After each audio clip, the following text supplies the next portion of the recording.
welcome to this evening's Vice-Chancellor's distinguished lecture. I think you saw a trailer for the next one, which is Baroness Hale. And if you want to reserve a ticket, I think there's a link on there, and please do. A number of you know what these lectures are about. These lectures focus on major scientific, policy, cultural, political issues in the country, and they're open to the university and to the wider public. And it's my great pleasure this evening to introduce Dr. Tristram Hunt to deliver tonight's Vice-Chancellor's distinguished lecture. Most of us aspire to have one career of modest distinction. Tristram has had 3 careers of great distinction. He is, as all of the best people are, a historian, trained at the wrong university, the University of Cambridge, doing a PhD on civic thought in Britain between 1820 and 1860. He went on to publish Building Jerusalem, The Rise and Fall of the Victorian City, and much of the best biography of Frederick Engels, the frock-coated communist, which was an award-winning biography. He taught at Queen Mary and then moved, having worked with and alongside government, to be elected as the Labour Member of Parliament for Stoke-on-Trent Central, and went on to serve as the Shadow Secretary of State for Education. So 2 distinguished careers, and then most recently his 3rd as the director of that great museum, the Victoria and Albert Museum. Those of you who have been following what Tristram has done in his tenure at the V&A will know that he's positioned it absolutely centrally in the cultural life and some of the cultural debates of our country.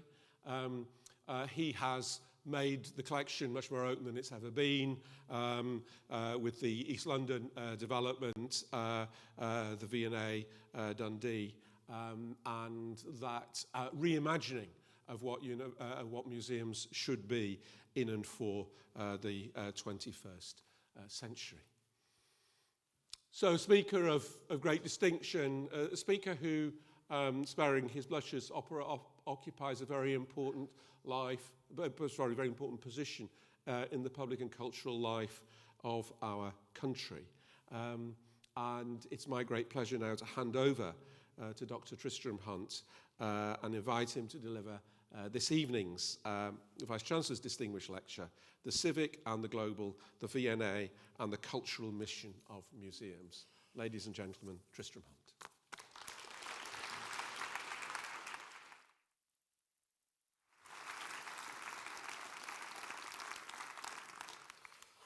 David, thank you very, very much indeed for those kind words. It's a tremendous pleasure to be in Birmingham, a city, particularly when I was based in Stoke-on-Trent. I used to delight in coming to, and of course, when I was in Birmingham, I said the key second city of the country. When I was in Manchester, of course, I said the key second city of the country. But we know it's Birmingham. In 1909, Sir Aston Webb, architect of the Victoria Law Courts, who had later designed the facade of Buckingham Palace, completed a 3-story extension to the existing Victoria and Albert Museum, uniting what had become a rather piecemeal and confusing complex of buildings by the 1880s, and is in fact the first set of buildings for the V&A, which had previously been the South Kensington Museum. The Webb Wing along Cromwell Road was a magnificent example of urban architecture, a grand expression of national and civic pride there on the left. By coincidence, Aston Webb was completing another commission that same year here in Birmingham. I have to say he finished ours when he designed it, the first phase of building work on the university campus. Webb's grand semicircle of buildings conceived for Birmingham University was, of course, the original red brick campus, England's first civic university, founded less than a decade earlier.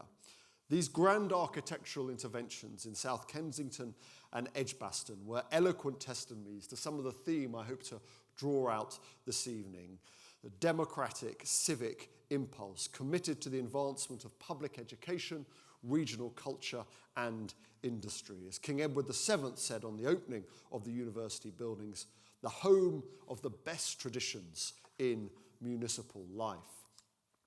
And of course, part of that was the tradition of Joe Chamberlain. Here, in one of the pictures we hold at the V&A from our National Photographic Record and Survey.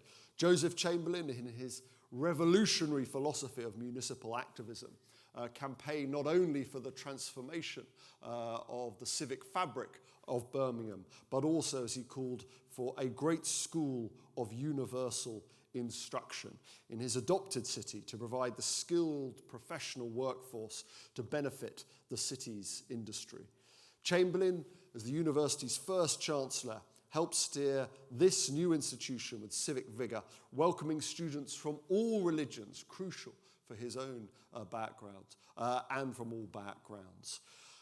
But Chamberlain also, as you know, had this powerful vision for the civic, that, as he put it, there was no nobler sphere for those not involved in imperial politics, pointing later to his colonial ambitions, than to take part in municipal work. And he transformed Birmingham, which was, in the 1840s and 1850s, a byword for municipal incompetence, a city that actively sought to deregister itself as an incorporated city into what was called the best governed city in the world.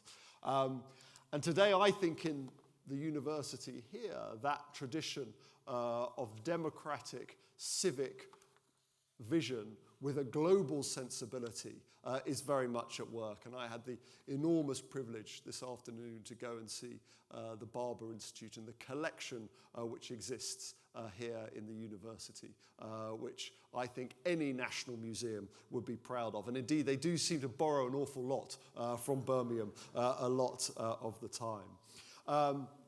So now what I want to do is set out how what we do in South Kensington, I think, connects to what you've sought to do here in Birmingham. So let me tell you a bit about what the V&A has been up to in recent years.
So the V&A is the world's leading museum of art, design and performance. We hold 2.7 million objects, tracing a history back 5,000 years. We hold 17 national collections of the art of photography, of ceramics, of glass, of textiles, of furniture.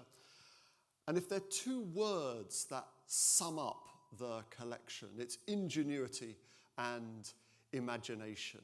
Unlike many other museums and galleries, the V&A was never a place to retreat from the world. It was never a place simply to enjoy the sublime wonders of art. The collection grew, as I hope to explain, with quite a strong, almost utilitarian purpose at times, focused on education, focused on inspiring the next generation of artists, designers, and innovators. Today, 40% of visitors to the V&A describe themselves as from the creative industries. So we still hold this important role as a source book for designers and artists, what Prince Albert called a storehouse of science and art to inspire creative practitioners.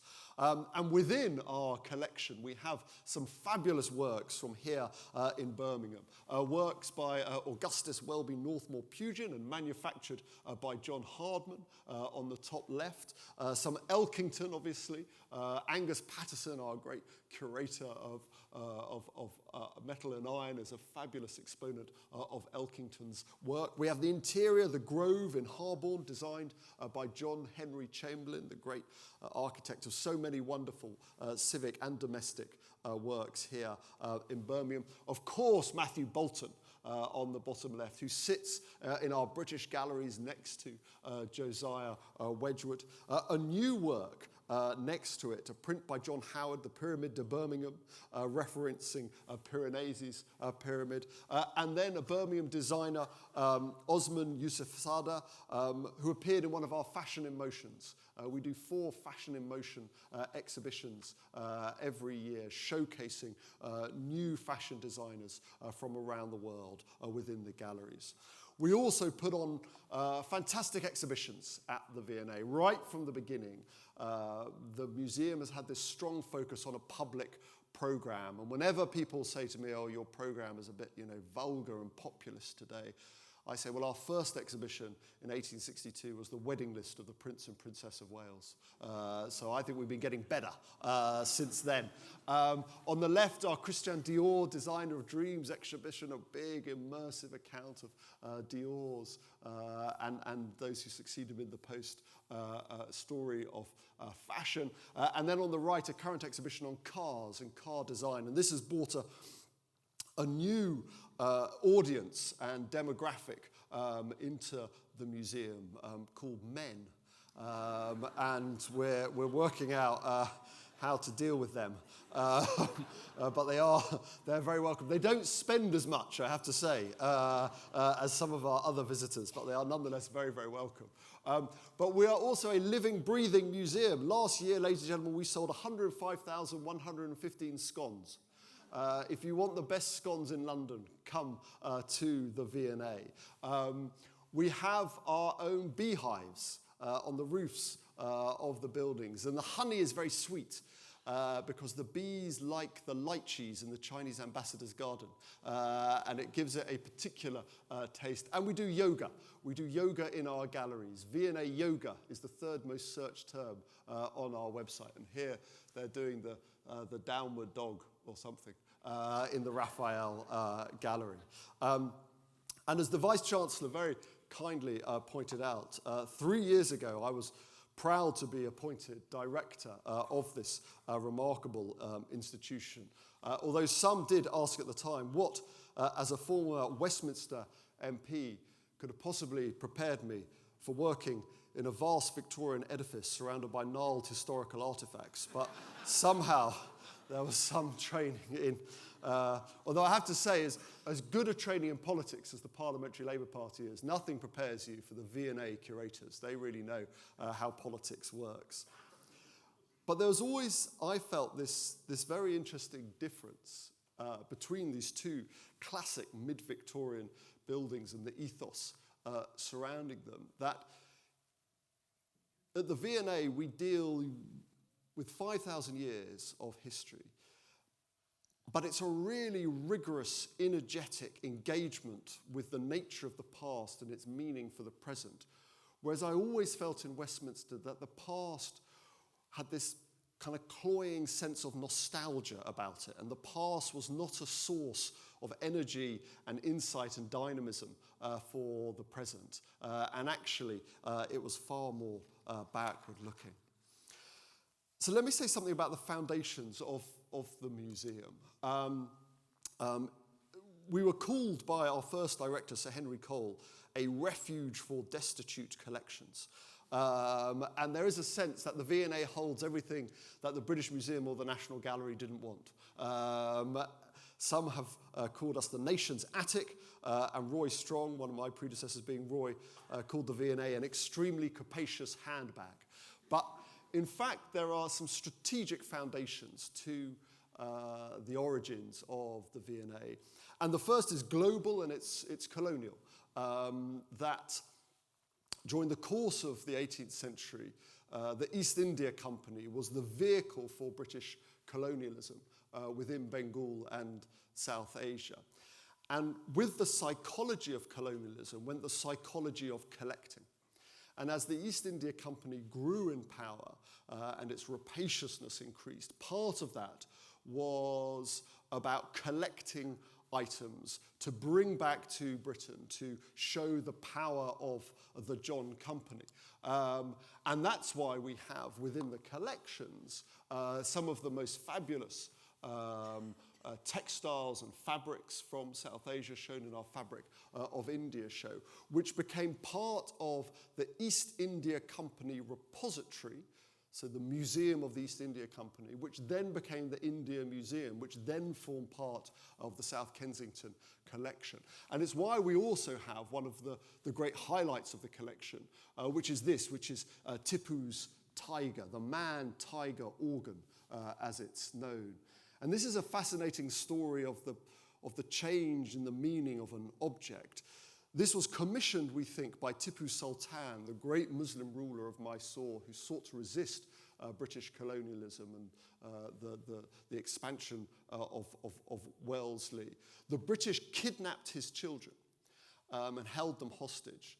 And Tipu commissioned this work of a British officer having his neck ripped open by a tiger as a symbol of resistance to his children, that they would ultimately beat the British and they should have faith. And when you wind this organ up, the tiger growls and the British officer screams and raises his arm up and down in pain. But then in 1799, the British defeated Tipu Sultan with the storming of Seringapatam, and amongst the booty that they collected was this. And then it was brought back to London, and what was a symbol of resistance to the British became a symbol of British colonial triumph and was displayed as such, that the tiger, which was the symbol of Indian resistance, had been caught and put on display. And since, and when it was first put on display, people queued around the block to see it, and it's still a fabulous work in many ways, partly because of the rich history. But one of the reasons I also like it is that it is designed by Indian craftsmen, a work of great vernacular craft. It depicts a British officer having his neck ripped open. But we think that the organ was designed by a French officer. So in one object, the story of British, French, and Indian colonial resistance come together. So the first origins of the collection are global and colonial. The second go to the point about the nature of the collections, which was education and the importance of education. In the 1830s, in the aftermath of the first industrial revolution, there was this fear that Britain could be falling behind French, German, American competition. And there was a strong sense that Britain needed to invest in design and the teaching of design. And so a design school, a government school of design, was established initially in Somerset House in London before it comes over to South Kensington. And then right around the country, and this one being the Wedgwood Institute in Burslem, near my old constituency in Stoke-on-Trent, government schools of design to help inspire the next generation of designers and artists. Straight lines are a national want, as one of the proponents put it. And at the heart of this, then, would be the South Kensington system. And John Ruskin, for example, hated all this because he thought it was a very kind of functional, utilitarian approach to teaching art and design. But from the beginnings of the museum, this focus on the importance of education and using the collections for education. The third component was good Prince Albert. Albert was a radical. Albert had this great impatience with the sense of landed Anglican aristocratic entitlement. And he was a reformer. And whether it was the British Army, whether it was the universities, whether it was the royal palaces, he wanted change and he wanted to deliver change. And he surrounded himself with other reformers, not least this man, Gottfried Semper. Semper was the designer of the Dresden Opera House. He was an architect, but he was also a Democrat. And he fled the continent after the 1848 Continental Revolutions. And he sought political asylum, effectively, in Kensington Palace. And Semper was a big believer in museums and civic institutions because he thought that during the course of the 19th century, working people were going to get the vote. And from his perspective, what you needed was as many institutions as possible to, as they put it, educate our future masters. And what he thought the full role, the kind of principal role of museums was to be, as he put it, the true teachers of a free people. The true teachers of a free people. That they had this strong civic role as the foundations of a healthy democratic society. And what he wanted to see, having supported the development of museums in Vienna and elsewhere, was Albert support the creation of museums here in the UK. But as Albert always said, if you need steam, get coal. And the man who was to deliver all of this was the first director of the V&A, looking like a director of the V&A should probably look, Sir Henry Cole. Cole, again, was another great reformer, a great radical, impatient for change. And whether it was the Post Office, whether it was the Public Records Office, he wanted to make sure that Britain was ready for the industrial age. And what Albert and Cole came together to produce was, of course, the great exhibition of industry of all nations in 1851. That incredible moment in Hyde Park, in Joseph Paxton's Crystal Palace. And we tend to think of the great exhibition as this moment of hubris, in a sense, that Britain as workshop of the world, Britain as the greatest empire since the days of Rome, thought it would display its wealth and its power and its riches to the world through all of the workshops, through all of the displays, through all of the collections. But in fact, this was born of nervousness. Just as they were building government schools of design, just as Albert was impatient with the state of British industry and technology, what Cole and Albert brought together in 1851 was, in a sense, a wake-up call to British industry and design. And they put on display all of the incredible progress that France and Germany and America had been making. And so this was a way of telling the British that they could no longer rest on their laurels as the first industrialized urban nation. The Great Exhibition was a huge success. I mean, everyone thought it was going to be a disaster. And Albert was so delighted when it was an enormous success. But he didn't want it just to last for one summer. So with the profits from the Great Exhibition, he then purchased land south of Kensington Palace in what became South Kensington to create almost a campus, a knowledge quarter, a place where the principles of the Great Exhibition would live on, that those collections that were seen there would help to inspire future generations. And so in this landscape, in this creative quarter, you would have the Royal Albert Hall, the Royal College of Music, the Royal College of Art, the Imperial Institute, later the Imperial College, in time the Natural History Museum, the Science Museum, and of course at the heart of it, the kind of John Lewis, the anchor tenant of this development, was the South Kensington Museum, which was to, whose initial collections were drawn from the Great Exhibition. And that Albert idea of a storehouse of science and art, a permanent place to inspire creatives and designers, was built in South Kensington. And on the doorways, consciously kind of modelled on Brunelleschi's doors, you see the great figures, Newton and Watt, James Watt, of course, the great partner of Matthew Boulton, celebrating not just the humanities and arts. And of course, at the beginning, the South Kensington Museum was both science and art. And only in 1899 did the Science Museum and the V&A split. They split from us, I hasten to add.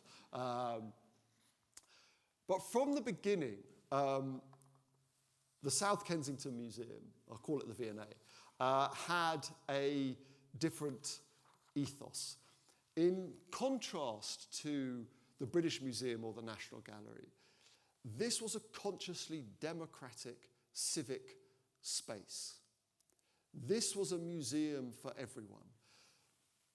So this was the first museum with a restaurant and a cafe, so that you could have an enjoyable day out at the museum, and designed by no less than William Morris and Philip Webb.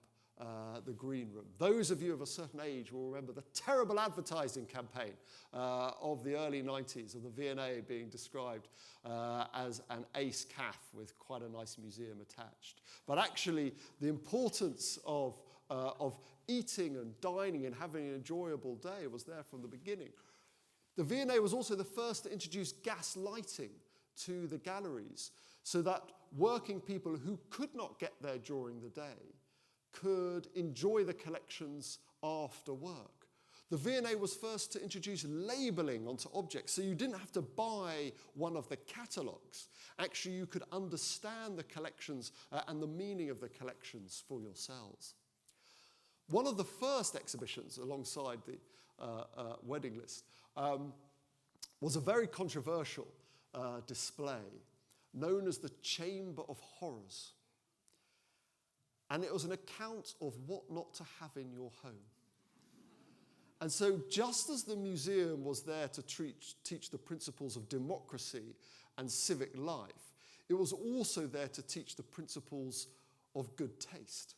And so here was an account of bad taste, of furnishing fabric based on false principles made to look like silk. And this gas table lamp made by R.W. Winfield. I don't know if they were a Birmingham manufacturer, but gilt brass and coloured glass where the flame shot out from the petals. And you should never have any of these items in your home. Was the manufacturers, as you can imagine, went apoplectic that this was going to be the display on at the museum. Ladies and gentlemen, I think it would be a brave curator today who came into my office and said, I want to do an exhibition on what is good and bad taste in people's homes. But who knows?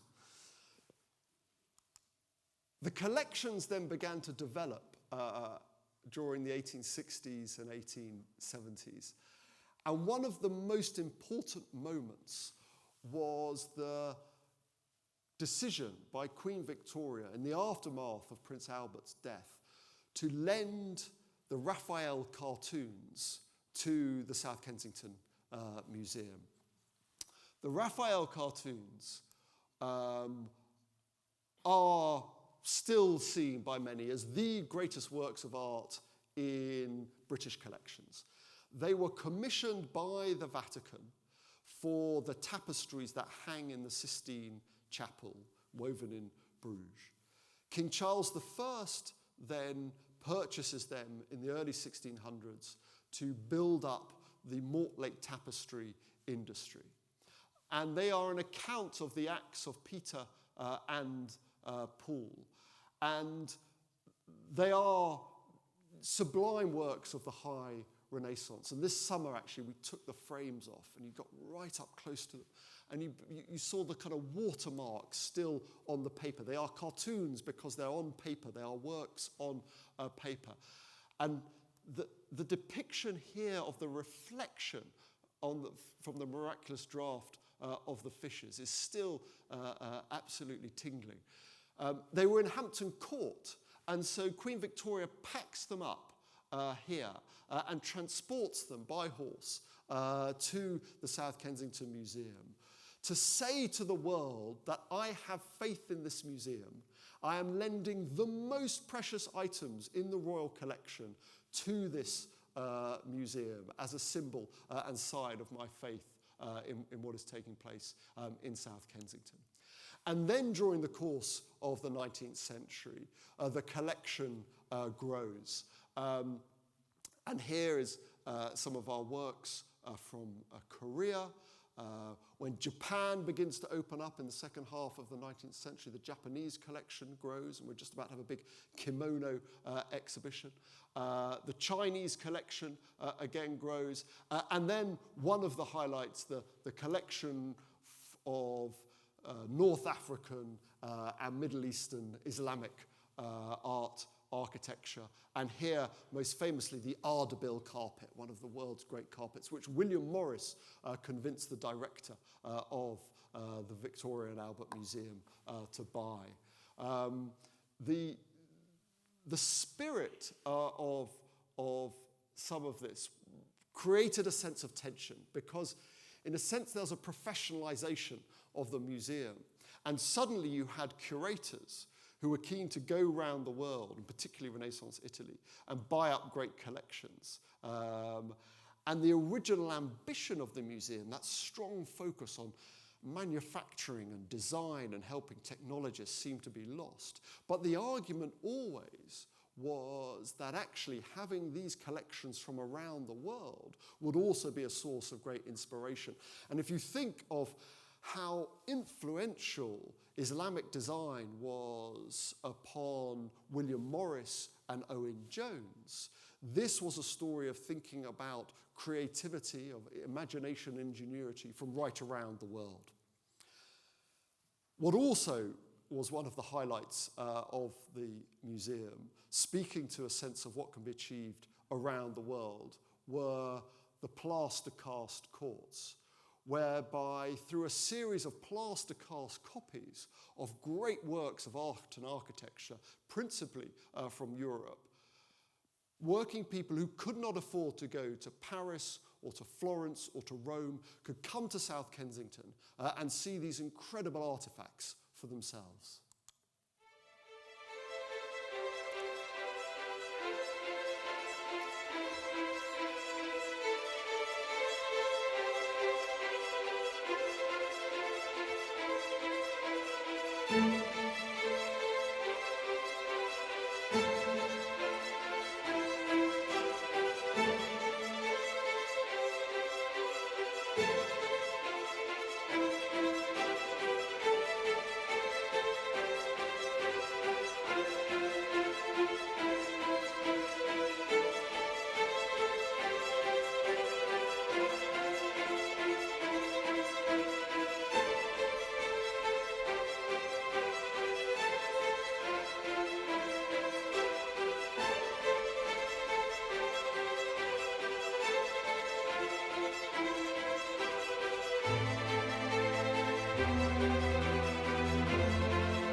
And that's what's so interesting, I think, about the plaster cast quartz today, that in an era of digital reproduction, an era of incredible technological capacity, this notion of creating new works, of restoring lost works, is really, really profound. My favorite example is this, which is the wedding feast at Cana, Veronese's fabulous work, which Napoleon's troops ripped from the walls of the San Giorgio monastery in Venice. And then after the fall of Napoleon, the monks write to the director of the Louvre and say, "Can we have it back now, please?" And the director of the Louvre says, "Oh, no, it's far too fragile to travel, I'm afraid." And so what Adam Lowe, who runs Factumate in Venice, in Madrid, has done is create a perfect digital reproduction of the wedding feast at Cana. And he's put it in the refectory where it originally hung. And the question that arises is, in a sense, which is the original? Where is the aura? Is it in the refectory where it was originally commissioned so the monks could eat while they saw the wedding feast at Cana? Or is it with the selfie sticks and the crowds at the Louvre? And actually what's remarkable about this is they're actually looking at it, because where it used to hang, most people have their heads at the back of it because they're looking at the Mona Lisa at the other end of the room. So the plaster casts and that notion of reproduction and that notion of authentic fakes, which sit at the heart of the plaster cast quartz, is I think of even richer interest in today's digital world. So one of the challenges for the future, ladies and gentlemen, is as the Victoria and Albert Museum expands from its South Kensington base to become a multi-site organisation with new sites across London and, of course, in the great city on the banks of the Tay in Dundee. This is the arch which the good people of Dundee erected in the late 1850s to welcome Queen Victoria and Prince Albert to their city. And on the very site-ish where that arch was built is now the great Kengo Kuma designed museum, V&A Dundee, which is the story of Scottish design and really the story of how the world has influenced Scottish design and how Scottish design has influenced the world. The architecture is modelled on the granite cliffs of northeast Scotland. And within 15 months of opening, there were 1 million visitors to V&A Dundee in a city of around 200,000. So we're delighted with what's been achieved there over the last year and a half. And that strong notion which we first saw at the Bilbao, at the Guggenheim Museum in Bilbao, of culture-led regeneration still has power today. The most recent study shows that the V&A Dundee delivered a £75 million boost to the Scottish economy. And whether it's hotel occupancy rates, whether it's visitors to other attractions, whether it's business investment in the city, having a museum focused on art and design and culture by a world-leading architect who was himself so inspired by traditions of Scottish design has been a really powerful boost to a city which was facing, like many cities, some post-industrial challenges. In Stoke-on-Trent, we are also taking a much richer control now of the Great Wedgwood collection, one of the world's greatest business archives, but also one of the world's greatest decorative and ceramic collections. This was saved for the nation by the Art Fund, by the National Heritage Memorial Fund, and others, while I was a Member of Parliament back in 2012, 2013. It sits as part of the new Wedgwood campus, and in the coming years, we want to make sure we're doing much more to activate this collection across Staffordshire and the West Midlands. And then in East London, on the Olympic Park, we're building 2 new sites. And I think Britain and London can be really proud of what's happening on the Olympic Park. So many cities have the Olympics and then do not live up to the promise of what those games sought to deliver. But the regeneration going on in Stratford is really remarkable. So this is our waterfront museum, which we are working on with the Smithsonian Institution in Washington, D.C., focused on big global issues, focused through local conversations.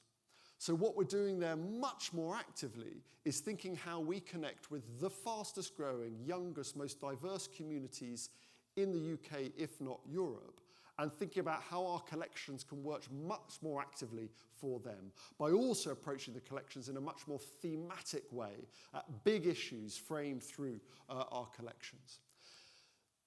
This second building is our new Collections and Research Centre. Those of you who work in museums know the question is always, where have you hidden the other stuff? Where's the 95% of it that is not on show? And we now have the answer, which is that we are going to create an open access public facility where you'll be able to wander through the reserve storage facility of the Victoria and Albert Museum. So here will be our shelving and our storage that you will be able to see. And then we're also going to be rebuilding some of our great historic rooms like this, the Altamira ceiling. All of this in this vast, what was the media village for the media during the Olympics. So this will open in 3 years' time, giving the public the right to see what is theirs. As Henry Cole always used to say, all of this belongs to all of you. And it's our responsibility to make sure as much of it is on show as possible. Similarly, our other great museum, the Museum of Bethnal Green, opened in 1872, which since the 1970s has been the Museum of Childhood. Roy Strong turned it into the Museum of Childhood in the 1970s because it holds the National Childhood Collection.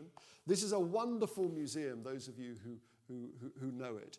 But actually, it's a wonderful museum quite a lot of the time for parents and grandparents who enjoy looking at the toys of their childhood and trying to inspire their children by how exciting Playmobil from the early 1980s were, or look at that Action Men. And the children are sort of mystified by these collections hidden behind glass Victorian cabinets. So we are going to create, in a sense, a V&A for young people, a kids-first museum which teaches cultural confidence and creative capital in Tower Hamlets, one of the poorest, most disadvantaged communities in the country, where schools are under real pressure in terms of their creative education system. And we're going to stress the importance of play, the power and wonder of play, the importance of play and imagination, and how we activate our collections in an era when young people are so suffused by the digital to rediscover their haptic skills, to rediscover their sense of imagination through our collection. So, ladies and gentlemen, it's all going tremendously well, and we can see no problems on the horizon at all. Maybe one or two. When I was campaigning in the referendum for Remain in Stoke-on-Trent, where I used to give out 10 leaflets and I'd get 7 back with interest. One of the messages I heard very loud and clear was that there was this strong sense of disconnect between non-metropolitan parts of England and London, and this strong sense of disconnect between the capital and different parts of the regions. And that was to do with Parliament, it was to do with the BBC, it was to do with the City of London, but it was also to do with big cultural institutions, be it the kind of Opera House or the British Museum or the V&A. And so it seemed to me really important in this job to make sure that we as a national museum connected nationally, that we had obligations to all of you as taxpayers and interested in culture around the country to ensure our institution connected with you. What I've also seen over the last few years is this terrifying statistic. This is the decline in creative subjects in state secondary education over the last few years. And when it comes to design and technology, there's been a 57% fall in the number of young people taking design and technology. Just at the moment when we should be investing in our creative skills, with the fourth industrial revolution, just at the moment when design should be suffusing our entire curriculum and syllabus, we are stripping it out of our secondary schooling system. And this is also a class issue. This is not happening in the independent sector. This is not happening in the private schools, where more theatres and more music rooms and more kilns and more art rooms are being built.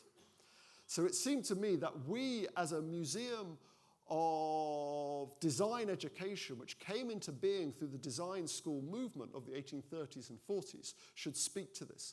Not least because what the V&A did in the early days was to support the establishment of museums around the country. And whether it was the Birmingham Museum and Art Gallery, whether it was the Potteries Museum and Art Gallery, whether it was the Nottingham Castle Museum, that the role of the V&A was to support regional and provincial and civic culture right across the country. So we've instituted a program called Design Lab Nation, which essentially helps to teach the new design and technology GCSE by lending more of our objects to more young people right around the country. So we're working with the Potteries Museum in Stoke, we're working with the Textiles Museum in Blackburn, we're working in Coventry, Sunderland, and we're going to be in Doncaster and Ipswich and Plymouth soon, supporting regional museums, a cluster of state secondary schools, local businesses, and lending our collections to inspire young people. And then next year, we're going to do more at Key Stage 3, 11 to 14, to inspire young people to take design and technology, with professional development of teachers, with curriculum material, to going back to our roots as an organisation focused on the importance of education and teaching design. But we're also, as I said from the beginning, a global museum. And one of the issues we're also wrestling with is our colonial and imperial legacy. And I know that here in Birmingham, in the museums, with that very, very powerful exhibition, The Past is Now, you've also been wrestling with these questions. Here on the left is our Magdala display from last year, which was a display on the 150th anniversary of Napier's raid in Abyssinia, from which huge amounts of booty were taken by the British Army and brought back to the UK and distributed across the British Museum, the British Library, and the South Kensington Museum. And at the time, William Gladstone said these items should not be in our museums. These items should go back. And we have that speech in there from 1872. And so we work closely with the Ethiopian diaspora community, the Ethiopian embassy, the Rastafarian community, to think about this display, to have voices from across the community within it. And now we're also working with the Ethiopian embassy to think about how we send these items back to Ethiopia on long-term loan. And they say to us, hold on. You want us to borrow from you collections you looted from us? And we say yes. Because at the moment, under the law, that's the only way those items can go to Ethiopia. And that's the conversation we're having at the moment. We also have on display at the moment some of our Ashanti gold taken in another colonial raid in the mid-1870s, displayed not really as works of design, but as works of colonial booty. And we're going to think in the future about how we connect with the growing landscape of museums in Ghana to think about how we share these collections. We also, within the V&A, have an incredible collection of 18th century decorative works, often snuff boxes, from the Gilbert collection. This is a beautiful collection of jewellery built up, and decorative works, built up by Arthur Gilbert, Los Angeles real estate magnate, but who originally came from Britain in the textile trade. And we've hired a provenance researcher within the museum to go through these items and to see if any of them were Nazi loot. Any of them should be returned to Jewish families. And we found some really interesting things, which seems to me the crucial element when you're dealing with these questions, which is to have the scholarship and go to the object. That this man here, Maximilian von Goldschmidt-Rothschild, his collection was stolen by the mayor of Frankfurt, acquired by the Nazis. And so we immediately thought, okay, well, this needs to go back to this family. But then through our research, we discover it was returned to the family after World War II. And the family then decided to put it on the market, and Arthur Gilbert purchased it. So it's only through that kind of scholarship and research, when it comes to questions of provenance and restitution and repatriation, that the role of the museum is to have that kind of knowledge, research, and scholarship at the heart of it. And the politics, in a sense, come after the scholarship and the research. And that's why I'd say, when we think about museums today, and we think about the civic and the global, it seems to me that museums have a more important role than ever. In an era of fake news and social media, of echo chambers, museums as trusted places to give scholarly accounts of the past become incredibly important. And in an era of chauvinism and populism, when we're seeing the rise of ugly nationalism, museums which tell the story of adaptation and interaction and exchange and multiculturalism inherently through the story of their objects become very, very important. And finally, in an era when our politics is so divisive and so partisan, museums as civic spaces where some of these themes can be explored in a rational and conciliatory manner as civic spaces within our cities and towns becomes vital. But they're also, finally, places of beauty. And this is one of my favorite items in the collection, partly because of the story it inherently tells within it. So this is a Dutch, it's Delftware, but it's blue and white ware. So it's an imitation of the porcelain coming out of Jingdezhen. And the great porcelain kilns of Jingdezhen created the blue and white with the cobalt, which came from Persia, moving from a very sculptural form of ceramics to this classic form. The Dutch, being the Dutch, thought they could just do it cheaper. They didn't need to import it. So Delftware begins to grow in competition to the imports from the VOC. And they're beginning to design for a domestic market. And so the style they design in is a Chinese pagoda.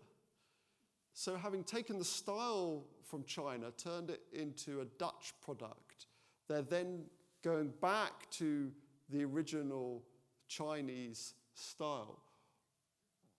But what does it do, this object? It's a flower holder. It's a tulip holder.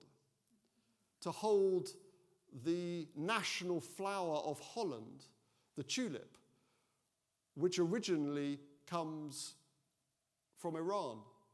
So in one object, you have the story of the circulation of design and style and trade and commerce and peoples, all embedded in one work of beauty. And that's why, ladies and gentlemen, I look forward to welcoming you to the V&A. Thank you.